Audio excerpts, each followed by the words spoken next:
Good evening বন্ধুরা, চলে এসেছি আরেকটা নতুন ফ্রেশ ভিডিও নিয়ে, যেখানে তোমাদের সাথে আজকে আমরা শেয়ার করব যে আমরা পুরী থেকে কিভাবে সাক্ষী গোপালের কাছে দর্শনে গেলাম।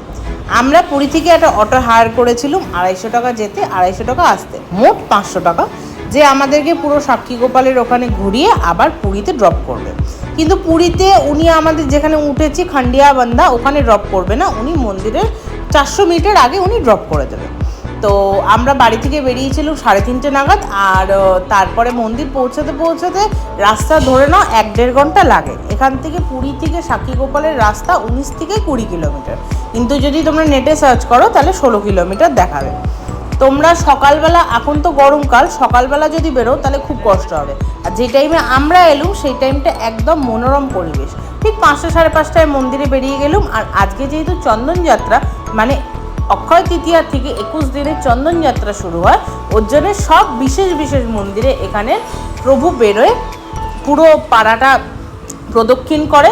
এখানে খুব স্যাক্রেড কিছু পন্ড আছে, কিছু মাননীয় পন্ড আছে, সেখানে প্রভু ভ্রমণ করে আবার মন্দিরে তিনি চলে যায়। সেটা পুরীর জগন্নাথ পুরীতেও হয়, সাক্ষী গোপাল হয়, আলারনাথেও হয়, মসিমা মন্দিরেও হয়। এবার আমরা যাচ্ছি সাক্ষী গোপালের এখানটা পার্কিংয়ে আমরা অটো রেখে দিয়েছিলাম। বেশ মনোরম পরিবেশ, ভেতরে ফোন অ্যালাউ আছে কিন্তু ফটোগ্রাফি অ্যালাউ নেই। তো ভেতরে কি আছে তোমাদেরকে আমি দেখাতে পারলাম না, কিন্তু সংক্ষিপ্তে আমি বলতে চাইছি, প্রথমে ঢুকেই তোমরা যেটা পাবে সেটা হচ্ছে একটা রেজিস্ট্রার। সেখানে পণ্ডিতজি বসেই আছে, ওখানে তোমাকে নাম লেখাতে হবে, শুধু তোমার নাম না, তোমার বংশের নাম, যে তুমি রেজিস্টার করলে, তুমি সাক্ষী দিলে, তুমি সুভদ্রা মা, বলরাম দেব এবং জগন্নাথ দেবের সাক্ষী দিয়ে বললে যে হ্যাঁ আমি তোমার কাছে এসছি, ওর জন্য সাক্ষী গোপাল। মন্দিরে সব ঠিক আছে, কিন্তু প্রবলেমটা একটাই, যে দর্শন ভক্তি করার জায়গাতেই এখানে পান্ডারা আগে পয়সা দাও, তারপরে গল্প করো। আমি এই নিয়ে কিছু বলতে চাই না, কিন্তু এটা যদি একটু মেনটেন হয় তাহলে খুব ভালো হবে। আমাদের দর্শন খুব ভালো মতন হয়েছে।